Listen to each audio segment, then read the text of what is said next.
time. First Python program, of course, like I said, was writing a script in Maya to produce an automatic bouncing ball. After that, I did some other weird stuff like sine wave meshes and other fun things. I'm currently teaching Python to our third year 3D students because they kind of need it for a lot of it's a third year specialization course. And they kind of need it for writing tools for Maya, for Nuke. A lot of 3D applications pretty much run on Python as a base scripting language. So I'm kind of addicted to Python now. In fact, I'm probably using more Python now than I am actually teaching 3D. It's a bit sad. And today what I thought is I'd bring a kind of a pet project I've been working on, and that's reliving my youth and rebuilding some of my old basic games in Python, just for the heck of it, really more than anything else. So I call it, can we teach a new dog old tricks? Because Python is, I kind of treat it like the home computing language of the modern day, because it is nice and easy to learn. It's fun to play with, and it reminds me a lot of what I used to do back in the 80s with BASIC. So I had a few challenges with this. I wanted to find out how easily old games could be converted or rewritten in Python. I wanted to be able to recreate the whole retro experience as well. I'm going to look at my slides while I say things. Can we take tips from the 80s, use them in modern code? So there were a lot of things we did back in the 80s that had to be kind of optimized for the era, for the hardware and everything else. So there's some kind of little tricks they used to use, some kind of approaches that used to use a lot of like booleans for things rather than adding values. And can we take those and maybe use them in my modern Python code? And can we build new games from old ideas? Now, I wrote some links down here so I wouldn't fumble my way through this. So let's have a look. Now, modern day game development, it's that third one that I think is kind of created almost like a lost art of programming. Because back in the 80s, we had to program. It was part of the fun of the 80s. Nowadays, you get game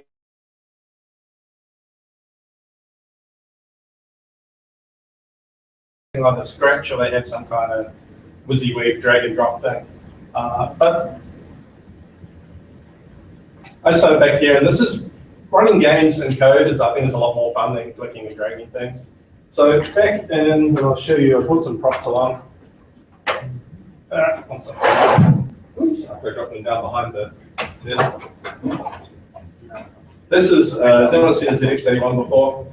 Yeah, a few people. Okay, this is where I start. This is actually my very first computer. It's actually my first computer because I bought the stuff. I never throw it away. It still works. It's gearing enough. It's basically a 1K of RAM. And back in the day, it was pretty good for its time. It was cheap. It was one of the cheap home computers. It cost $199. When, as an 11-year-old back in 1981, that was my entire life savings. Then I spent years and years and years and years and years saving from primary school. Now, as a horrible membrane keyboard, everyone used to kind of play that, but it could do pretty much everything a normal computer could do. You just had limitations because of the hardware. 1K RAM, I don't know how many people can even imagine what 1K RAM looks like these days. But it's, yeah, you can't even find icons online that kind of smaller than 1K in some places. So programming was a necessity back then. Most machines had BASIC, which is basically acts as the operating system of the machine. It was a necessity, sorry, I'll burble my way through this, because it's like the operating system of the machine. To do anything, you had to pretty much type a command in, like loading a file from tape or from cassette tapes. Of course, everyone's hopefully seen a cassette tape. I've had people in the past going, cassette tape, what's that? I don't know why. And then I thought that was an iPhone cover. Yeah, exactly. It's just like, I've got those on my iPhones. I had one student go, what's a cassette tape? And when I showed him, he goes, oh, my dad had some of those. Thinking, yeah, way to make me feel old. But basically, your software would be stored on this. It was a cheap alternative to floppy disks at the time. Floppy disks were expensive. I think floppy disk drive was like $1 grand, $2 grand sometimes, depending on what machine you had. And then floppy disk like $10 a disk. It's quite expensive. You could store like 90K or something on a floppy disk. This could store a few K, I guess. Depends on what the tape was. So you had 90-minute tapes, you know, you could stretch. Then you had no programs left anymore. So after you operate the machine with BASIC, It was very slow to load for the tank. oh, it would. Like, we're talking like 4 or 5 minutes to load a game. For this one, for loading a 1K game, would take 2 or 3 minutes. Very low. Oh, go away.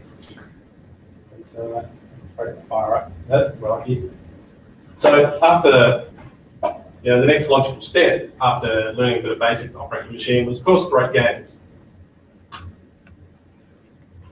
Okay. Now, it was the Wild West times, and unlike today where you run hardware, you've got your game engines and everything else, there wasn't a lot of stuff around for this. I mean, most of the time you were inventing stuff. You were learning, teaching yourself how to code. There weren't a lot of resources. You didn't have the internet. You pretty much had we had kind of no real standard BASIC. Every machine had BASIC, but the problem was every different kind of machine had its own flavor to BASIC. So you couldn't write a BASIC program on one computer and it's directly loaded into another one. So the coding also had to be created to deal with the limitations of the hardware. You said 1K around, you had to be quite clever with how you coded it to make sure that you could fit the programs into it. There's a few exciting pictures from some of the other hoarded stuff I've kept since the 80s, notebooks. Okay, so learning BASIC or learning programming is all through experimentation by example and also by reinvention. And what I mean by that is experimentation through just playing with the code. Now, you'd learn the code pretty much from, this is the manual for this machine. It's basically an entire book of how to program in BASIC. And this is what you get all the times with your home computers. It wasn't like, oh, here's how to load a game and everything else. It was like, here's how to program a computer and how to load a game. What you'd also do is, after experiment, you'd start getting books like this. And this is the first book I ever bought. It gave me 34 awesome games for my 1K ZX81. And pretty much my first complete collection of gaming software for the machine actually was hand typed in from this book. But you basically type in, you'd learn a lot. And this is how you used to learn a lot about programming. You kind of type it in and you go, oh yeah, that line reads a keyboard. Oh, I see this line now prints to the screen and this one deletes it from the screen. And then you reinvent. And in fact, it even says that at the beginning of this book that you should type these games in and then put your own twist and your own touch to them and rewrite them. So you'd reinvent some of these games by changing stuff and seeing what would happen. And of course, apart from books, there's another one. The other big resource for programs was magazines. And back in the day, a magazine wasn't like this today. You didn't have like glossy reviews and the latest music thing. You used to buy them because they're full of programs, game programs that people would write and submit to the magazine. And you type these in, and you type these for hours and hours and hours and hours. And then if the game sucked, you just turn the machine off and type another one for a couple of hours. If it worked, you'd save it to tape. I can't imagine how many hours I probably would have wasted typing stuff in just to turn off the computer and start again because it just sucked so badly. So. And we didn't have any internet, of course, so we didn't have access to a huge amount of resources. So all of this stuff was pretty much our knowledge base and our education. If you wanted support for some of these games, the only way you get support would be to, somewhere, would be to write a letter to the editor of the magazine. Is this program working? There's an error in something, and then if you're lucky in that, you'd print your letter. A month later, when you got the next magazine, you'd find out, oh yeah, here's the answer. The interesting thing about New Zealand was that all of these magazines were always 3 months behind everyone. Most of them are from the UK and Gordon and Gotch, which I think is still around. We're bringing them into the country, but they'd be 3 months ago. But I think it was because they were shipping them, and of course, via surface and everything else would take months. And of course, they come out every month, but they'd always be 3 months behind. So if you send a letter in, you have to wait 3, 4 months to see the result of that. You kind of forget when you just got it. And of course, that'd be like 3, 4 months to go, and think, well, what's this guy's asking about an old magazine for? I think we were a lot more patient back then. Oh, we were. I mean, that was part of the fun is curiosity of typing in and seeing what would come out the other end. And you didn't mind typing it in because it was really fun to write code at that time. Now, I kind of upgraded eventually from that one to one of these. So this is my ZX Spectrum. This was the 1983 I think this one came out. You probably touch type with that. Oh, yeah, it's rubber keys. It's still a membrane keyboard underneath, but you have rubber keys that push down on the membrane keyboard. Has a real keyboard, as they call it, has color. This one has no color, no sound, literally almost no graphic capability, apart from some glyphs on the keys and maybe I think 64 by 44 pixels. You used to remap the fonts, didn't you? Oh, yeah, on this one, you can redefine the font. The UDGs or using fine graphics. So unlike this one, where you couldn't do anything apart from text and some glyphs and a few random blocky pixels, this one here you could define your own things. You could print things in color. Yeah, ran a little bit faster. This one had a 16K of RAM. Then I eventually upgraded to 48K of RAM, so I could have some real power to program stuff. But yeah, I mean, this was like the natural progression. This became probably one of the most popular machines on the market back in '83 onwards. It has a huge amount of software available for it. There's a website, World of Spectrum, that pretty much has archived literally everything, and it's all legally up there as well. They get permission to distribute it. And of course, I also bought like the sort of before cassette tape, hurrah. So this is for the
and code for running games. It lets you kind of draw things to the screen, lets you load and play audio in the background, put sprites in there, put all your game logic in there.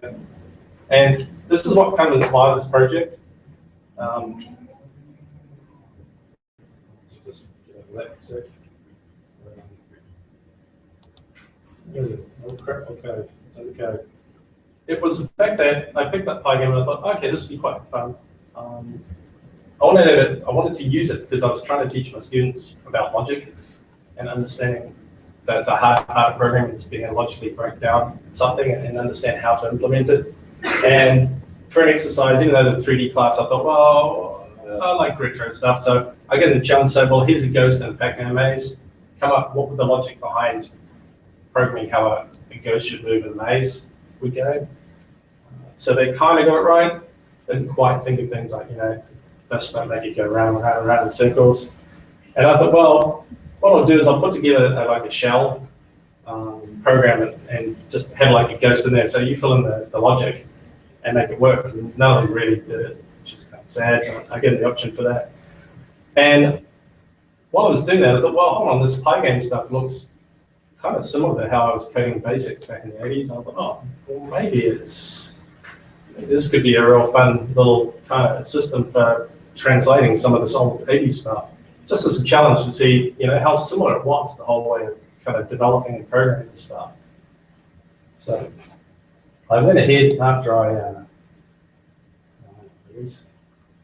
got in here. after I kind of played with the exercise, I get kind of fed up and I thought, well, I'm going to throw the rest of the game. So I sat down and ended up writing all of Pacman just for kicks. Okay, and it's fully playable version of Pacman. It's not 100% finished. With the guys. Ooh, got one. So you get scores, you can hit all the dots. When you die, it just resets you to the center. So I haven't finished all the code before the game properly, like the full game. So it doesn't start a new maze or anything else. But the whole code was there. It was actually quite cool. It said, well, this is no different than running this in the 80s. So let's have a look at what I can do to get that whole 80s vibe going. And can I get it to kind of look like something out of the 80s as well? So can I get that kind of look of it? Can I get the games working? Can I code it using the same kind of approach I used back then? So that's a kill Pacman. So Pacman. Where's my slideshow gone? Oh, close. I'm sure I closed. Oh no, did I close it? Yes, I probably closed it. Let's go back and I'll just reopen that. It won't take long.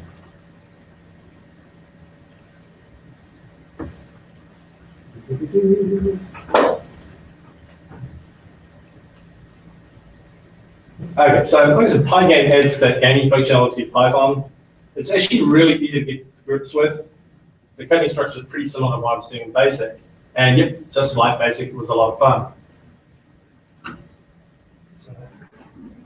So I wanted to start off with some BASIC games. So I decided to go for the old ZX81 games. This one here in particular, this is 1K. Now, interesting 1K games is they're short, and I'm really lazy, and I didn't want to spend ages translating 12 pages of basic code. OCR it. Yeah, I tried that once. It just doesn't recognize half the characters for some weird reason. So the nice thing about a basic game, let's see if we can get out of this without crashing. It's like, oh crap, I can't record it. What was it? Screenshots. Screenshots. Things. Is that's the whole game in that 15 lines of code. But you could play, actually they're not bad games. I mean, for 1K, it's pretty impressive. Now, there were some interesting things for the 1K games as well. It wasn't just the fact that we were looking at short code and everything else and looking at ways of optimizing, but the way they would optimize to fit the center RAM would be through using all kinds of odd techniques that kind of look really weird and alien these days. But they did make more interesting code, and it's kind of fascinating to see if I can actually utilize some of that in my Python. So that there, the little Linux icon, that's actually more than 1K, just to show you what 1K looks like. The easiest way to show 1K is just to show a picture these days. Students, you just can't visualize what is 1K. Okay, so the first game I thought I'd try was a thing called Dropout. The whole idea was you catch coins as they drop down the screen, and you have to get the score at 10. So 10 coins would drop down. It would you'd move a little bucket, which is that funny little black thing made out of a couple of these glyphs on the keyboard. And basically after 10, it would tell you you scored whatever out of 10. Now, I broke it down, and once you have a look at the structure of this thing, it actually all makes sense. How it's fairly primitive, but it was all pretty straightforward. And by understanding that, I could thought, well, actually in Python, I just work it out in my head. It's so easy. So you have like the initialization, of course, at the top where you set your variables. You have two for loops. The first for loop runs the game 10 times. So basically, you have another loop in the middle that basically moves this O, which is a coin, down 10 frames, and then it works out if you caught it or not.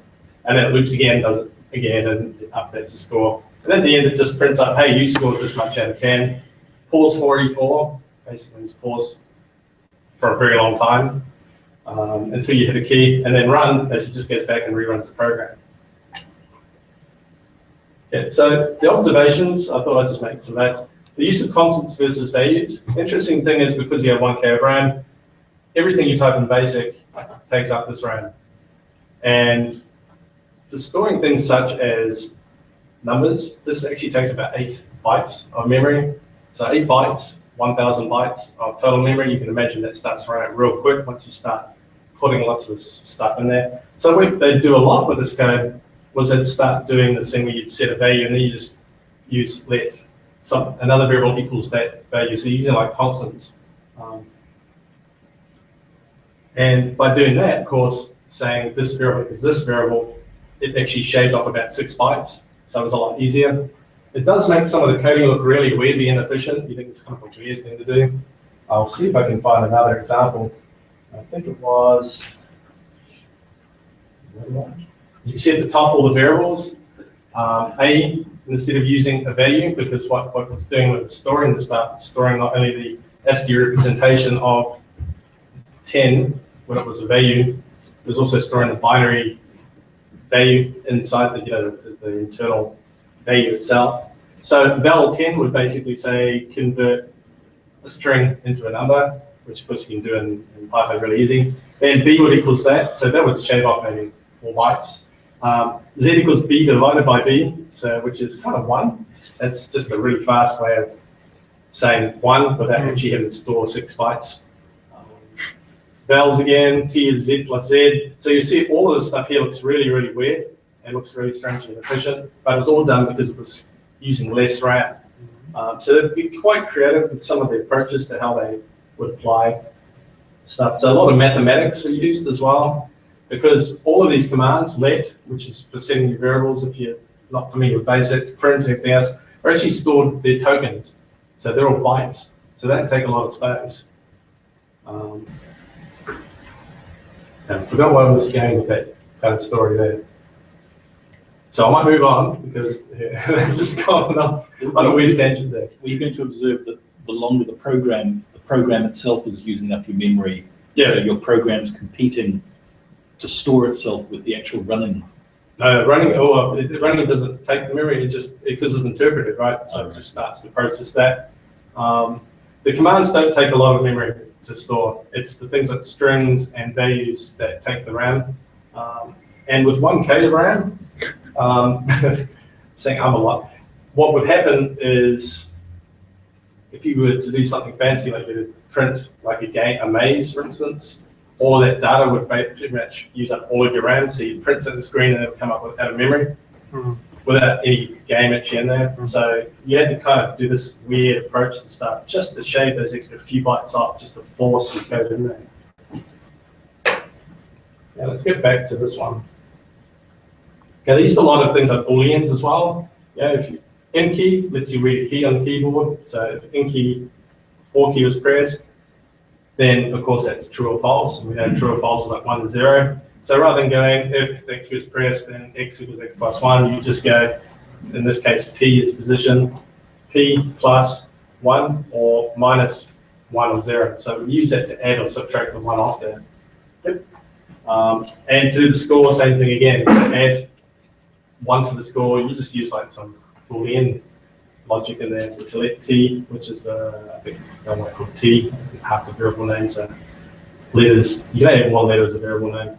Plus, whether the position of the character or the player was lined up with R, which was the coin position, or P plus 1, because it's too wide, was lined up with it. So just use that, say add 1 if these two things were true, or this thing were true. So this is an interesting approach. You can use this in Python quite easily as well. Okay, so before I could start coding in Python, I actually needed some stuff in here. First of all, I wanted to get that whole retro feel. I needed a monospace font because everything back then was, of course, done as 8x8 pixel characters. And a lot of the time when you're actually making games on this machine, you're basically going in and you're blanking things out. So you draw it and then you wipe off the screen by printing a space back on top of it. And of course, without a monospace font, the spaces are usually tinier, so you get these weird glitches that are kind of ugly as part of your stuff didn't disappear. So I found this one here called ZX81.font.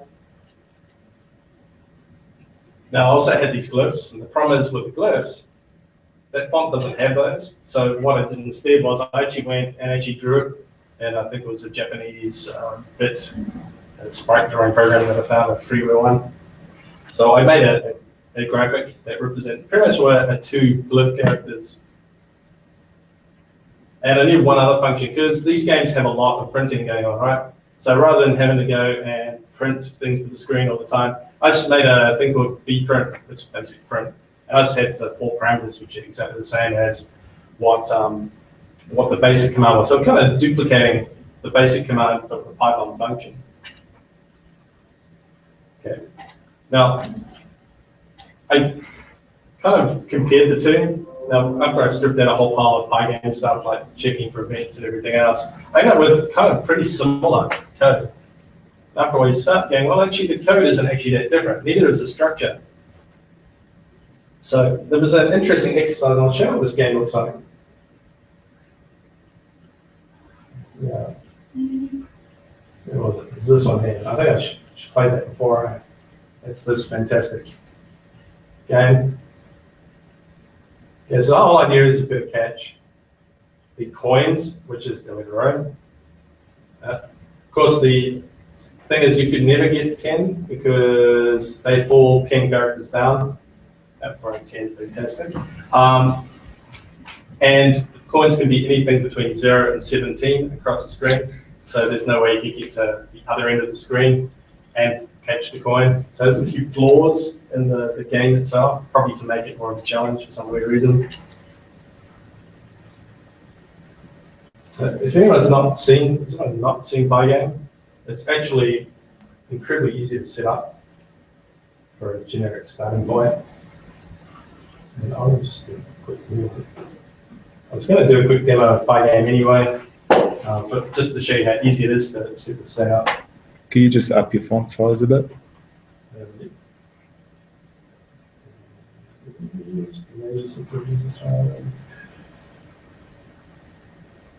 I haven't touched this application in a long time. I usually use Control plus.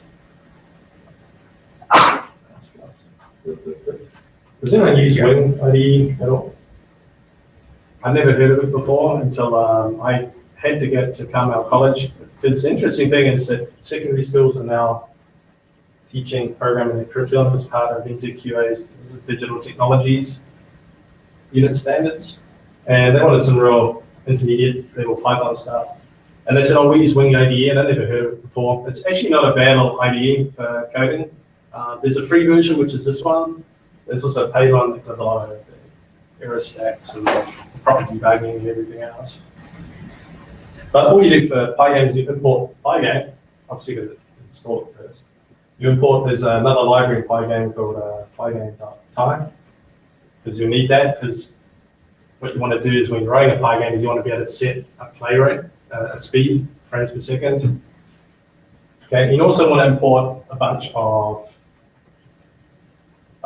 local, like basically your kind of enumerated list, I guess. One of those does it because you can get these used for like identifying events like quit and stuff.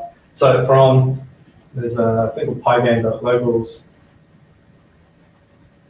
And just bring them into the default root namespace. I also import the sys library. I just want it for sys.quit, sys.exit, sys.exit.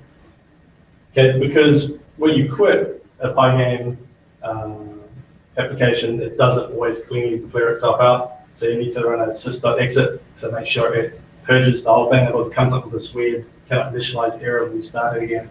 So setting up Pygame is pretty straightforward. All you need to do is start with pygame.init, break a bracket, and that will just make sure it loads. Whoops. That'll just make sure it loads and initiates all the Pygame modules that you need. Okay. You need a clock, a scan speed control, which is where the time comes in.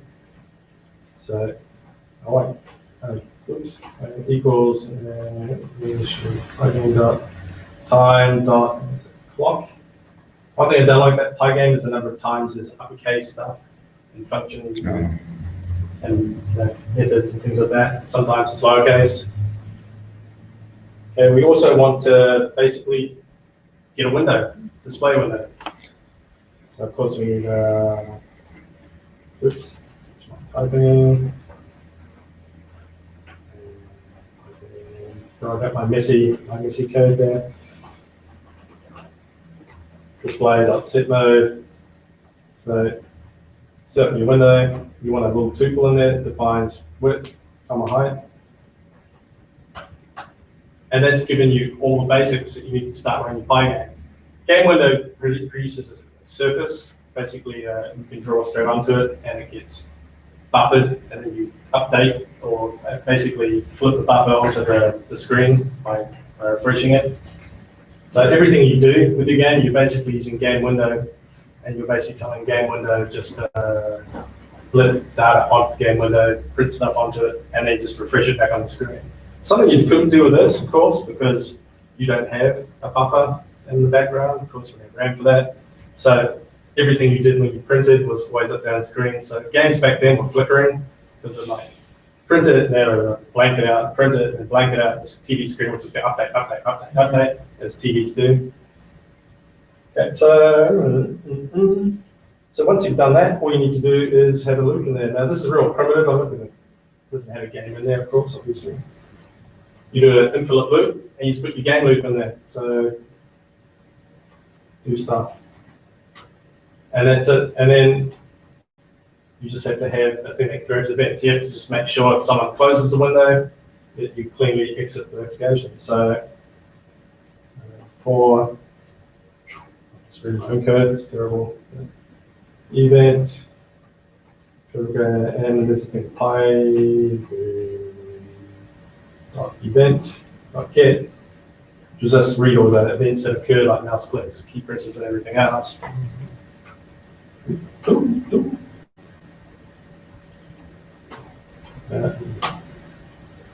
Not big laptop fan, small wife's laptop. I promise not to break your Star Wars commander. So if the event equals, and this is where your locals come in, this one quit, which means someone's closed the window. You just want to go pygame.quit. Quit, and just do it systolic to make sure it's properly closed down. And that's quite literally it. It's as simple as that to do anything with Pygame. And if I run it, that'd be very exciting. It will probably display a syntax, type wrong, equals stuff. Okay. And is quit defined anywhere? Quit came in here. Put Okay. into the root namespace. So it's just there, exciting stuff. Do stuff, obviously there's nothing in there, so it's going to display a nice black window. And exit. Okay, this is very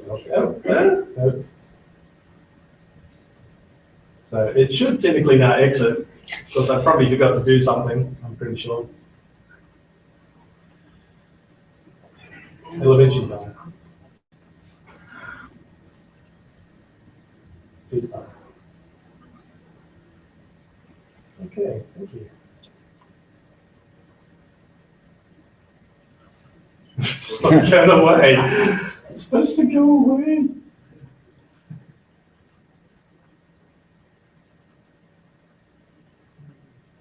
it's not going to die.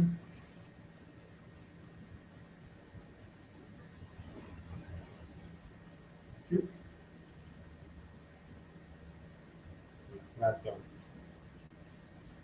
No, that doesn't. Okay, just blame the laptop. Let's see what you did in your code that you should have done. So let's have a quick look back here. So we initialize it. We've got a Pygame clock. Okay, we haven't used that, of course. Made a window. Okay, I'll click through my own source code and go, did I do everything right? Yep. Which event is good. So that's with events.type. There's a get the type might help. And then I cringe and hope that it doesn't crash. Yay! There's always there we go. So you pretty much do stuff here, the game code in here. You always have to check this because you want to make sure that if the person exits the game, that it does force it to close properly. But quite literally, that's all there is to it. Now there is, if you were drawing things in here, you would go in and you would have to type in basically pygame.display.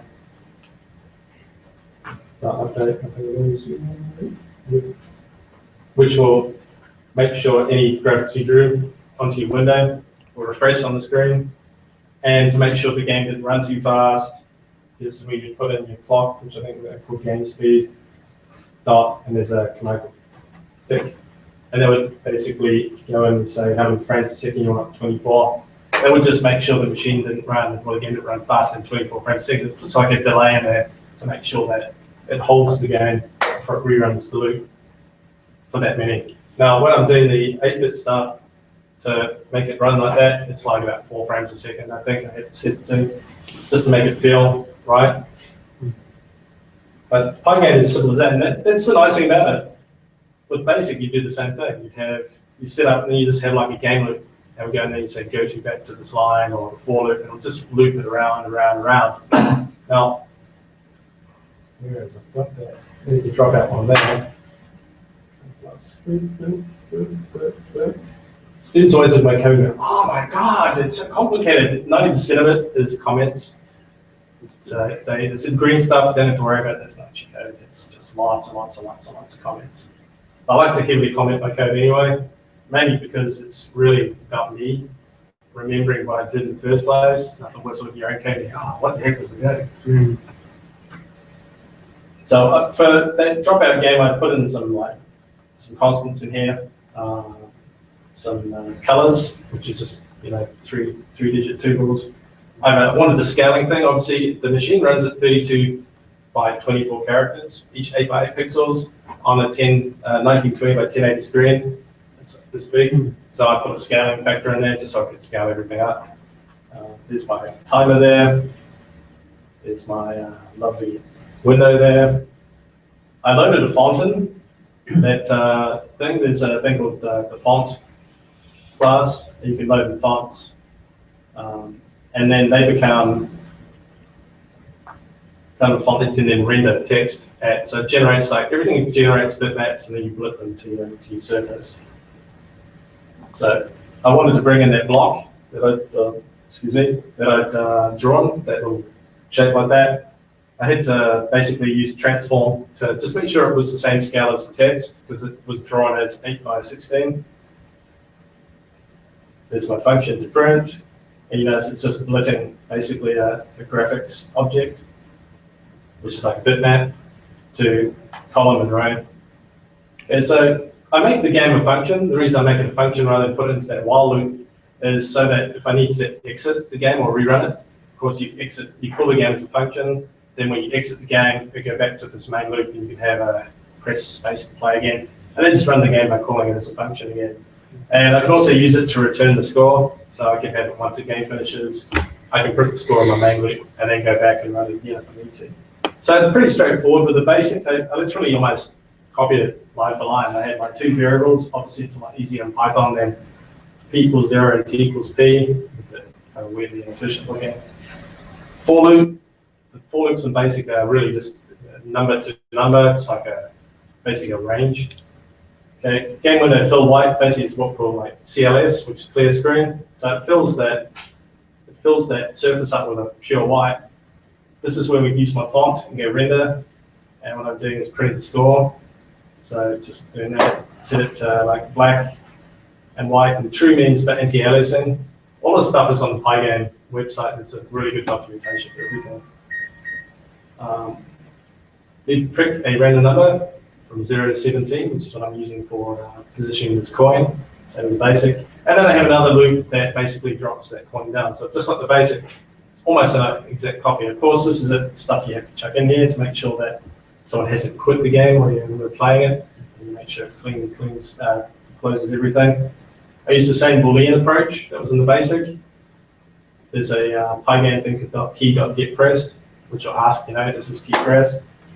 All this stuff here is part of your locals, K underscore and the key. So plus whether that key was pressed, minus whether that key was pressed. So again, that whole Boolean thing. Wasn't checking for bounds, making sure it doesn't go outside.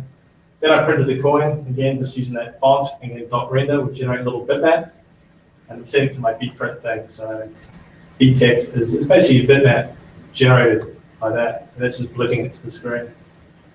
And we printed a nice graphic for our character, which I loaded up there somewhere. There. And then I refresh the screen. And then I go through and I just wipe them out. Just like in BASIC, that's it. You print a space on top, and it just kind of wipes it off the screen. And of course, here's my tick, 6. So I use 6 frames a second playback to make it run like this high-spec machine right here. Okay, so that's the loop. That does your coin drop. Then I did update my score. So score equals score plus whether position of the player was at the same position of the coin going down. And once that loop, of course, is finished, it returns back the score. So all I have to do here with my main game loop, call the function, get the score back, and then just use the font, render it, and print the screen. Then, of course, you need to refresh the screen, otherwise you need to see the print thing. I looked at the hard way and I went, oh, where's my score gone? Oh, I forgot to update the screen. And then I still loop to wait till the space key is pressed, because it said if you press key, pause 44, press the key, the odds are you might be holding the key down while you were kind of playing, and then exited, and then, oh, hold on, key is pressed, something jumps back in. So I use the space bar, so you have to hit space to replay. So we just keep looping until the space is pressed. And then, of course, it just goes back up, calls the game again, goes out, prints the score.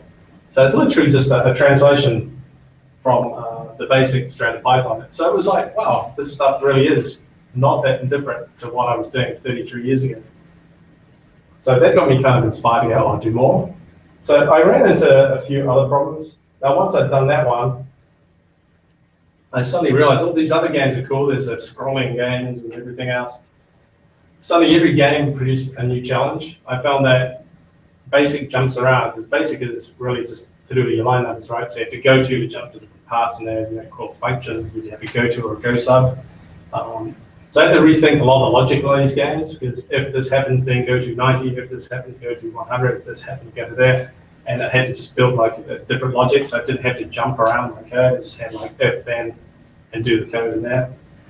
Using these ability to input text, that was a tricky one, because you can't pop up a window, so type in some text, because to make it that true retro thing, I had to have the typed input at the bottom.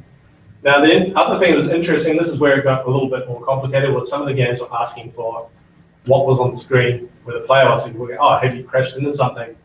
Everything in that machine is done through memory, so all your ASCII characters are stored in a block of RAM, and to access the screen, you basically would print to the location where you want to, you position the cursor there, and then you'd read the memory address to find out what the byte at that memory address was. So I had to go through and I had to also track that. And the graphics were actually printed. So drawing all those custom graphics, like that little thing that popped up for the player, was going to become really tedious, because some of these things they had like lots of characters and everything else.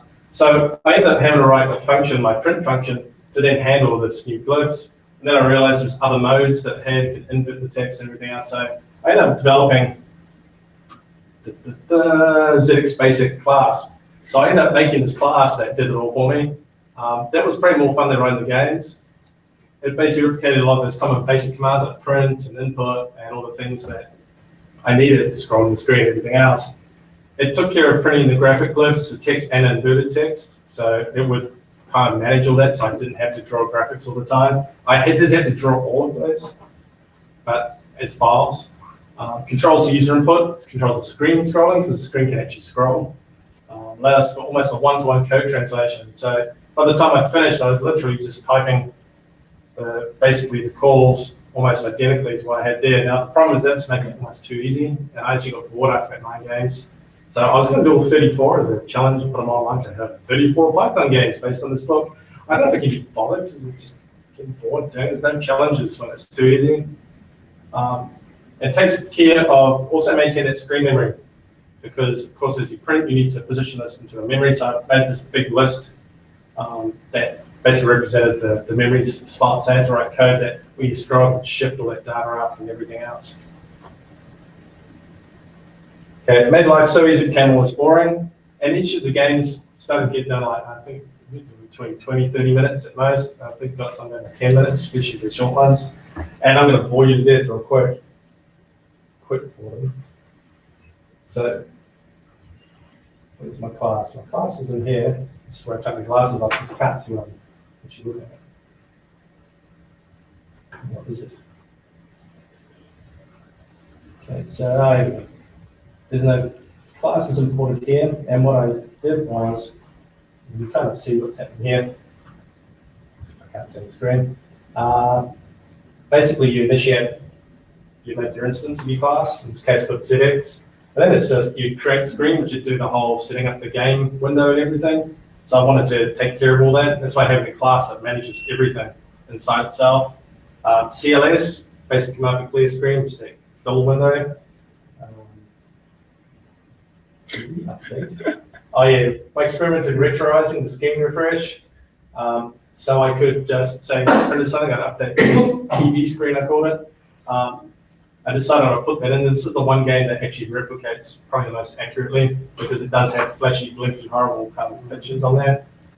And then I had my function, of course. In here we had my, I put a random command, which is the basic one. All it does is just a random command in Python, but of course it means that now type in the basic code looks like more like I'm converting it. Got my printout command. Okay, I'll call my TD update to print that. You notice I have in here an underscore, pipe. What I did was to print glyphs, inverted text, or normal text. I actually just started tagging the first two characters of a string with a pipe and then G, T, or I. So you have to make it a little different than the ZX81, obviously, because you don't have those. So I do that. That gives me my kind of flexibility to print graphics without having to draw all the stuff. And then print out, I had an in key, basically just calls the key press thing. So I pretty much typed exactly what the basic was. A plot command, which draws a pixel, 64 by 44, I think it was. And then updates the TV again. And of course, there's my prints again, updating the TV again to make it blink, awesome. Okay. And quite literally, this is almost a one-to-one copy of the code, of the basic code, because it just made it so easy to do that. I'm going to run this. I'm playing missile command in 1K. So the whole idea of this game was really just to get below the missile for the city. Oh, is that the city at the bottom? Yeah, that's a city. That's what Auckland looks like in 1983. You know, it's a nice flickery plus. That's because I'm treating it with my little extra special. I'll just update the screen when I actually print the space there. So it kind of does exactly what. This could go on forever. It's almost too easy these days. When I was a kid, this was really hard. Because of course, can't push lots of buttons at the same time like you can here to go diagonally. Yeah, so you get the idea. I didn't see a peak in your class. This one we don't have to worry about because what it's doing is it's not actually checking for a character because what it's doing is checking a coordinate because it's plotting a pixel and then it's checking the coordinate of the plus and saying if that is the same as that one, oh, I blew up, damn it, I lost. So this one was fine. It was some of the other games that suddenly became a lot more complicated. So I got one here called Niagara. Where you have to take your little barrel, I guess, down the rapids and reach the waterfall. Now this one was where it's probably the second one. Oh, the formatting goes all whack when I load up in the way. I usually use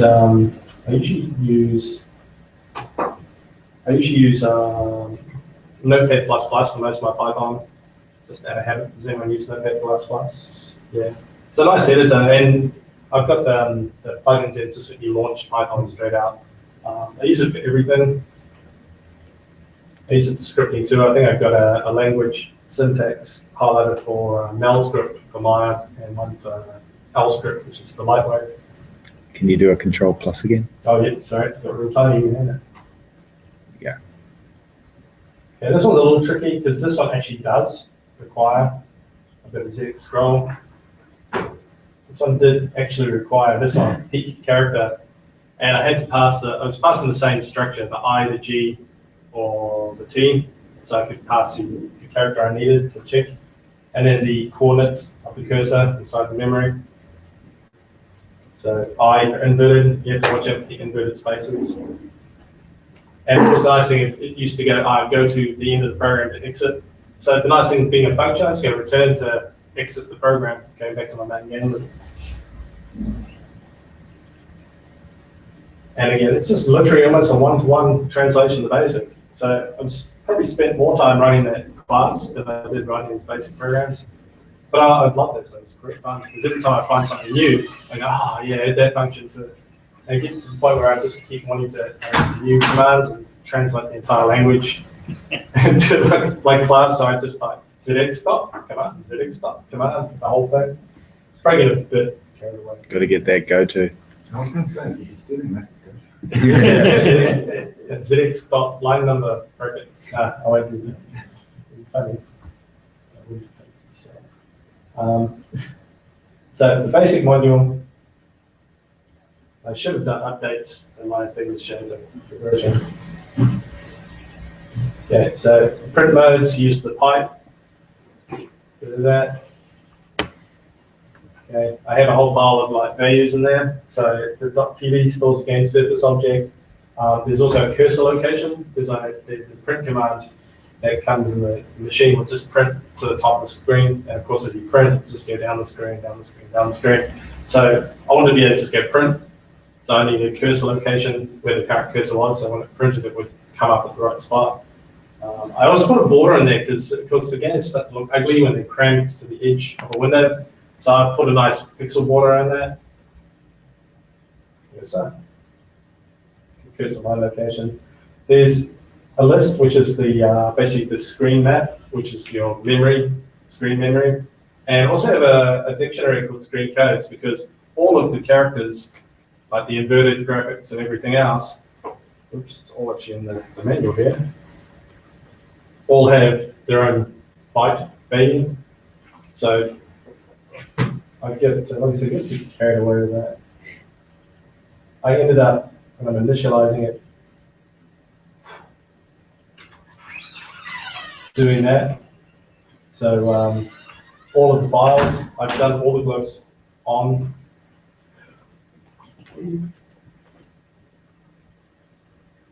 So all of those little 8-byte pixel glyphs I've done here, and I put them all G and then the key name, so it's easy to manage them. So what I've done is I've kind of loaded all the images into basically a dictionary, the graphic keys. I've gone through and then I went through and So you had to draw those glyphs yourself. yeah, it took a while. There's I can't remember how many there were. Is that 20 or something? And then I basically went through and I just did a whole ton of kind of looping through and setting up this dictionary with all of the byte codes and the characters they represent. So I could put them in this memory, I guess. Okay, that's probably the most time-consuming part, was just making the screen memory part, because everything as I went printing, as I did scroll, everything else had to have this update to that screen memory. So then I could read with the peak memory address or location and just find it in that big list. So nice and easy. Well, it was kind of easy. And as you can see, everything down here. That was really basic. No, really basic, that's terrible. Plot, unplot, would draw a white square, a white pixel instead of a black one. There's only black and white, nothing else.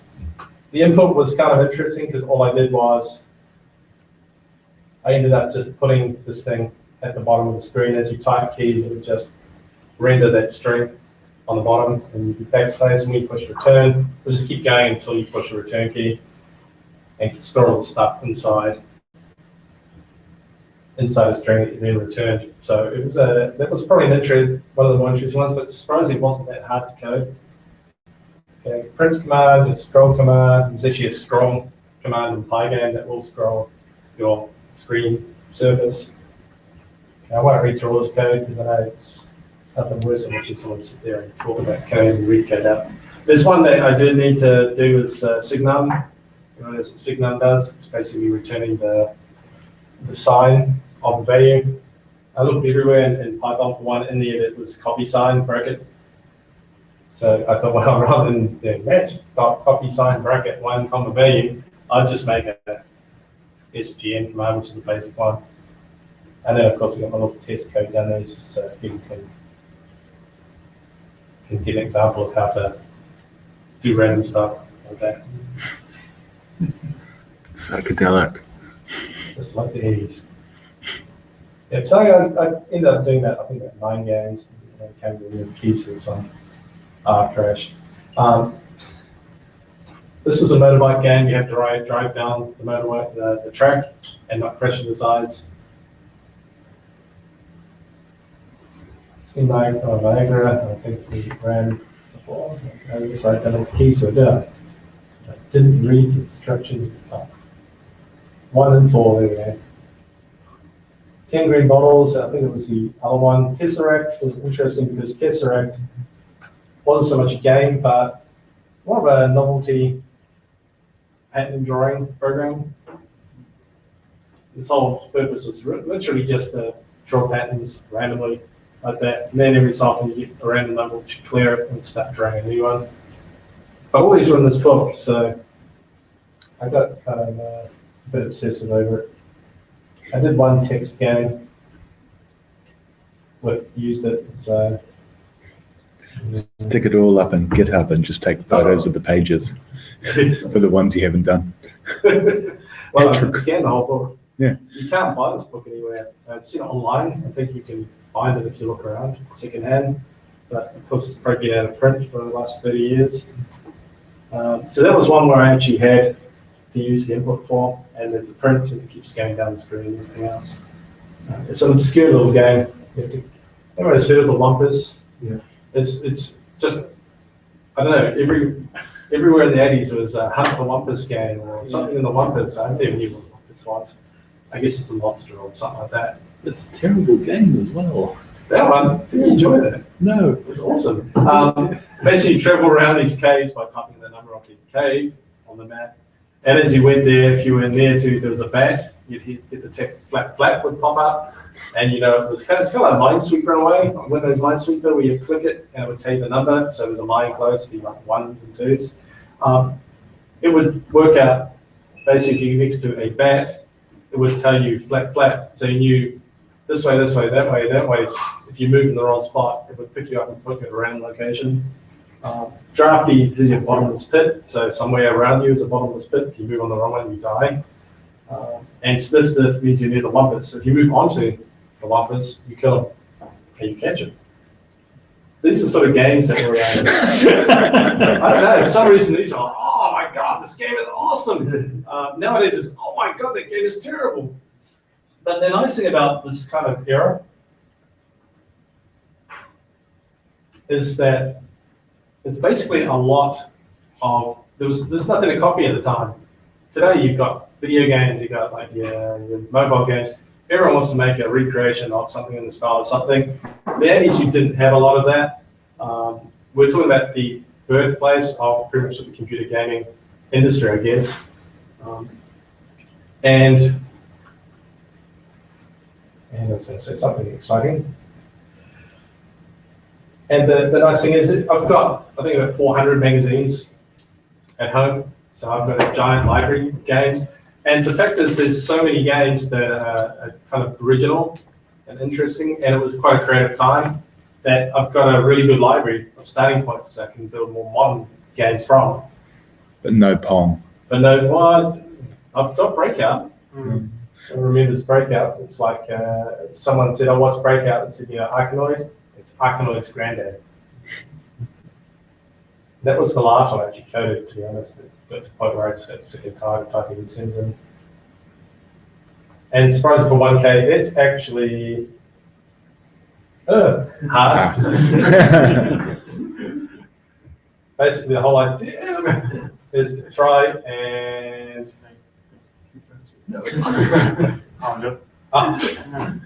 the whole idea is to try and basically clear that the bricks, I guess, the big black mess up there.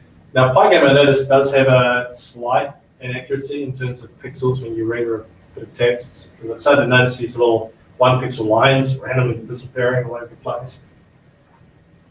It adds to the authenticity, doesn't it? There's one called, it's the authenticity of looking really bad. There was actually a thing called Squash, which is long. So I won't bore you to death with that, but I'll show you what I mean by original really quickly. Just share some of the things that kids would come up with. So these are all written by kids. So this is running on a Spectrum, not a ZX81, so it's the big, pretty colored one. These are the ones I actually typed in. I found a bunch of tapes and I digitized them, and it's just been playing that emulator. So the whole idea is you had to go over and you had to jump over the dragon. I have no idea how the logic worked in this because I could never work it out anywhere.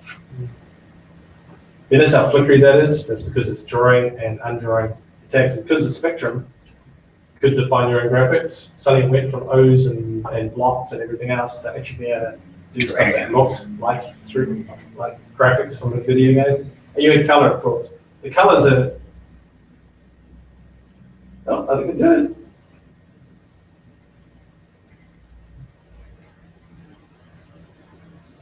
Yeah.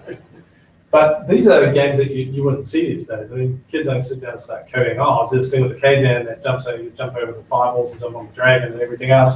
They're probably more likely to go, I'm going to make a version of, and I'll do something, because there's so much of this stuff around now. This one here, you have to stop the mosquitoes attacking. So the mosquitoes fly over and you press one key or the other key to fire a jet of bug spray. And it will just randomly move around. So quite interesting, some of the wacky ideas people come up with. And this one here, it's slow because it's actually physically plotting pixels and drawing lines. You basically had to get your dog and stop the cats landing on the bottom.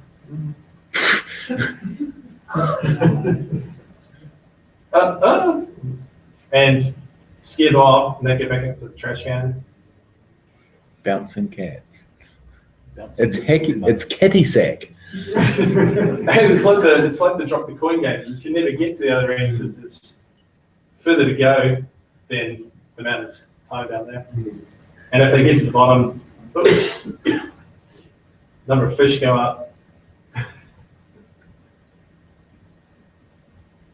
But it was an interesting time. I mean, like I said, all these, it's like some really creative ideas. And kids just making this stuff up because, what else are you going to do back in the 80s when you write games? You're just going to have to invent them yourself.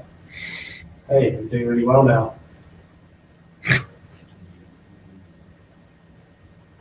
No. There was actually quite an active semi-clear Spectrum club here in Auckland. That's right. I was from Mount Albert Hall or something. Yeah, I went to a few meetings in town with it as well. Yeah. The guy used to host it sometimes. He had a photographic studio. Oh, okay. Does that sound like QL to? Oh, yeah, that didn't last very long. No, that was the end of semi-clear's computing era. Then he made a C5 electric bike, and it just kind of bombed like crazy. So that's what I like so much about the 80s, is just there's this chance they kind of take a lot of that stuff these days. You've got it, and convert it to Python because it's not actually that different. The coding, the language might be different, but the logic is the same. Then you build yourself a really nice library of new ideas that you can then take and kind of build something a bit more unique with. So that hopefully didn't bore everyone too much. If you want to read more about my waffle, I actually have three article bunch of blog posts up there that talk through the dropout thing and my thought process through it. Covers the Pygame stuff, explains how to understand the basic And all the code for this, I just showed you, all those games, I've put up on my drive, my Google Drive, so if anyone wants to download all that stuff and all themselves in there, and that's all up there too, so the class and all the other stuff, so you can rip that apart. So yeah, any questions? I think you was finish at 8, We like to finish by 8, yeah. Okay, because it's 5 to 8 now. Yeah. You've got your basic whatever class that it was, with a lot of the basic commands in there, plot and that sort of thing. Yeah. If you're getting bored of converting the games from basic to Python when you've got 30 or something to do, have you thought about expanding the class so they can interpret the original basic? It's not a bad idea. You mean uploading text files? Yeah. Just having it interpret the programs sort of straight out of the book, as it were. I actually hadn't thought of that, but that's quite an interesting idea, but like an interpreter. Yeah. And you've got all the functions there already, so it's just basically loading the file, breaking it up, and maybe split, pulling out the bits, and just doing it. So it's actually not a bad idea. I might try that just for a challenge. One thing else, I was also thinking whether to start looking at translating some of the other basics, because the basics are all different machines. Every machine had its own way of doing things. Some had weird characters to do clearing the screen, print heart symbol or something. I know there have been, I think, fresh implementations, but definitely implementations on other systems of the BBC basic from the Model B computers. So I wonder if there is a ZX81 already out there. Oh, possibly. I mean, emulators. No, but there is as an implementation and an interpreter of BBC basic along the lines of what I said for the ZX81. I wonder if one already exists. Someone might have already written one already. Yeah. I mean, I went to Pygame. There were a few old retro gaming language translations on there, so people have been doing it and recreating old retro things there. But it was an interesting challenge. It gave me a chance to relive my childhood and give me kind of a bit of a midlife crisis fix for a while. So yeah, so anyone ask any questions, comments, or boy, you're really sad when you've done that? No, that's cool. Reminding me of the point where I got sad with it, because I just remember there was that point where everything was in basic, and your first example is 15 lines of actual basic. Yeah. And then things like Spectrum came out, which were so much better hardware-wise, but the basic was still the same. And people started coming up with those clever little loaders where you would write a 10-line basic program, which would then read in 20 lines of DAT.